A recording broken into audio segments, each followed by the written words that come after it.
आज से 9 साल पहले जो सरकार थी ना, उस समय ये फोन बैंकिंग का कल्पना ही अलग थी। उस जमाने में उस सरकार में ये फोन बैंकिंग मेरे आपके जैसे सामान्य नागरिकों के लिए नहीं था। ये फोन बैंकिंग घोटाला पहले की सरकार के, पिछली सरकार के सबसे बड़े घोटालों में एक था।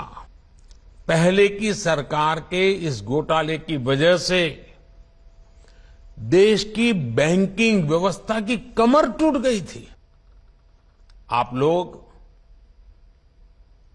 आजकल तो डिजिटल युग है, मोबाइल फोन से बैंकिंग का सेवाएं लेते हैं, फोन बैंकिंग करते हैं, लेकिन आज से 9 साल पहले जो सरकार थी ना, उस समय ये फोन बैंकिंग का कल्पना ही अलग थी, रिवाज ही अलग था, तरीके अलग थे, इरादे अलग थे। उस जमाने में उस सरकार में ये फोन बैंकिंग मेरे आपके जैसे सामान्य नागरिकों के लिए नहीं था, देश के 140 करोड़ देशवासियों के लिए नहीं था। उस समय एक खास परिवार के करीबी कुछ ताकतवर नेता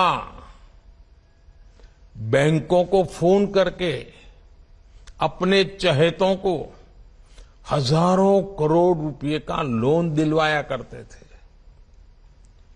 ये लोन कभी चुकाया नहीं जाता था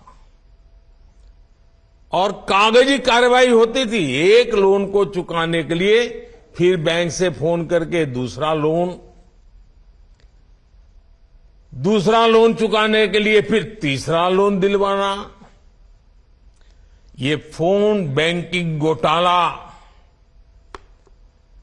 पहले की सरकार के, पिछली सरकार के सबसे बड़े घोटालों में एक था। पहले की सरकार के इस घोटाले की वजह से देश की बैंकिंग व्यवस्था की कमर टूट गई थी। 2014 में आप सबने हमें सरकार में आकर के देश की सेवा करने का मौका दिया। 2014 में सरकार में आने के बाद हमने इस स्थिति से बैंकिंग सेक्टर और देश को मुसीबतों से निकालना एक के बाद एक कदम उठा करके काम शुरू किया। हमने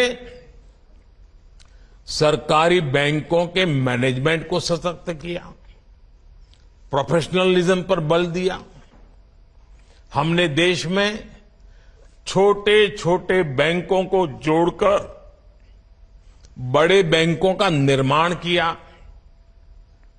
हमने सुनिश्चित किया कि बैंक में सामान्य नागरिक की 5 लाख रुपए तक की राशि कभी ना डूबे,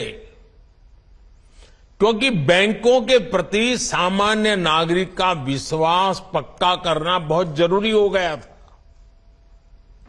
क्योंकि कई कोऑपरेटिव बैंक डूबने लगी थी, सामान्य मानवी की मेहनत का पैसा डूब रहा था, और इसलिए हमने 1 लाख से उसको सीमा 5 लाख कर दी, ताकि 99% नागरिकों को उनकी मेहनत की कमाई का पैसा वापस मिल सके। Subscribe to Midday India. Get direct notifications on all our videos by clicking on the bell icon.